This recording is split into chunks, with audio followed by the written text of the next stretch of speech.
এখন ঘড়িতে সকাল ৮টা ১৫। সুপ্রভাত, আরেকটা নতুন ব্লগে তোমাদের সকলকে স্বাগত। এদিকে মিষ্টুকে পড়াতে বসিয়েছি আর বাড়ির কিছু হোমওয়ার্ক দিয়েছি করতে, আর সেই সময় আমিও টিফিনটা কালকে বাড়ি ফেরার সময় মিষ্টুর বাবা পাউরুটি নিয়ে এসেছিল, তো সেটাই আজকে ওকে টিফিনে দেব। মিষ্টুদের স্কুলে ডিম অ্যালাউ নেই, যে কারণে ডিম টোস্ট করে দিতে পারি না। এটা ক্রিম রোল পাউরুটি। এই পাউরুটির হাফ দেব, কারণ গোটা দিলে ও বাড়িতে এসে আর ভাত খেতে পারবে না। আর সঙ্গে একটা মিষ্টি। সব দিন বাড়িতে টিফিন বানিয়ে দেওয়ার মতন সুযোগ হয় না। যেদিন খুব দেরি হয়ে যায় সেদিন প্যাকিং কিছু খাবার ওকে দিয়ে দিতে হয়, তা নইলে বেশিরভাগ দিনই চেষ্টা করি বাড়িতে হালকা কিছু বানিয়ে দেওয়ার।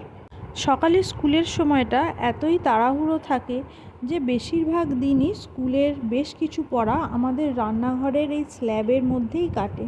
আমি এদিকে রান্না করি, ওর টিফিন বানাই, টিফিন প্যাকিং করি, আর এদিকে পড়ার টুকটাক কাজগুলো এইখানেই করতে হয়। আজকে মিষ্টু খুব খুশি, যেহেতু ওকে পাউরুটি আর মিষ্টি দেওয়া হচ্ছে। এদিকে তাড়াতাড়ি করে ওকে ড্রেস পরিয়ে রেডি করে দিচ্ছি, কারণ ও স্কুল গাড়ি আসবে, তাই টাইমের মধ্যে রেডি হওয়াটা খুব দরকার। এদিকে মিষ্টু স্নান করে ঠাকুরের থালা গ্লাস তুলছে।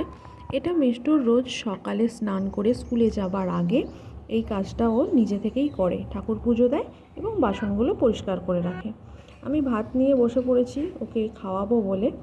আজকে তাড়াতাড়িতে খুব বেশি কিছু রান্না করা সম্ভব হয়নি, ওর মতন একটু ভাত করেছি আর নিম পাতা ভাজা, এঁচোড়ের ঝোল। আজকে এখনও ওটা দিয়েই খেয়ে যাবে। স্কুল থেকে এসে পরে যা রান্না হবে তখন আবার অল্প কিছু খাবে।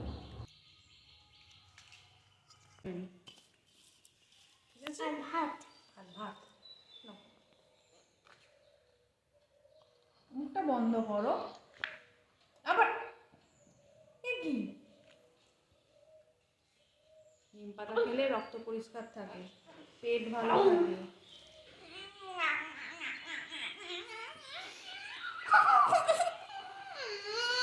সবাই তো খাবে, আমরাও তো খাবো। এখন তোমার মতন একটু করে দিয়েছি না, তাতেই না। দেখো কটা বাজে, 9টা 45, ওটা 1 মিনিট বাকি। নিম পাতা খেয়ে একটু জল খেয়ে নেবে, দেখবে মুখটা মিষ্টি লাগছে। ঠিক আছে?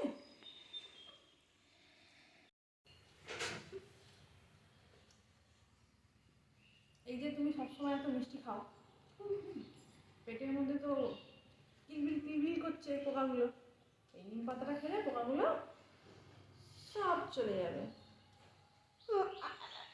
তা নইলে ডাক্তারখানায় গিয়ে ওষুধ খেতে হবে। তো সেটা ভালো না, এটা নিম পাতাটা খেয়ে পোকাগুলোকে আউট করে দেওয়া ভালো। কি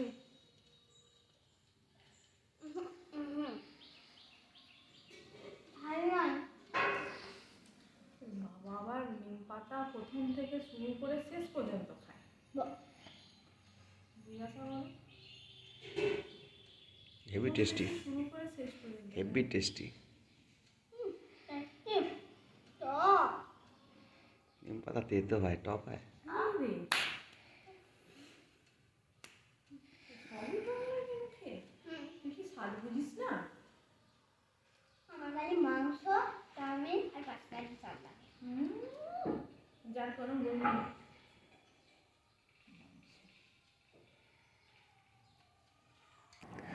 মিষ্টু স্কুলে যাওয়ার জন্য একদম রেডি। এখন ওর গাড়ি আসবে, ওকে আমি যাব নিয়ে গাড়িতে তুলে দিতে। চুলটা তো ভিজে, মোটা হয়ে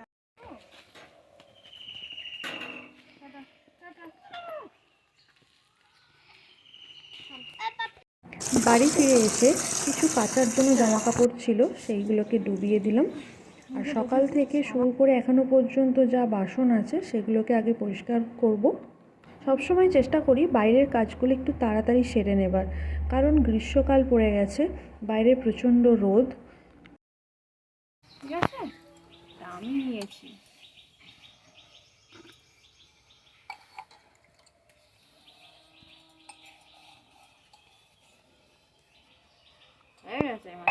আমাদের বাড়ির কাছে নদী আছে, সেই নদীতে মাছ ধরে এইভাবে হাঁড়ি করে বিক্রি করতে আসে। তো আমাদের রান্না শেষ বলে আমরা আজকে আর মাছ নিলাম না। ভিডিওটি ভালো লাগলে একটা লাইক ও সাবস্ক্রাইব করো। ভিডিওটি লম্বা না করে এখানেই শেষ করছি। সকলে ভালো থেকো, সুস্থ থেকো। দেখা হবে আরেকটি নতুন ব্লগ নিয়ে।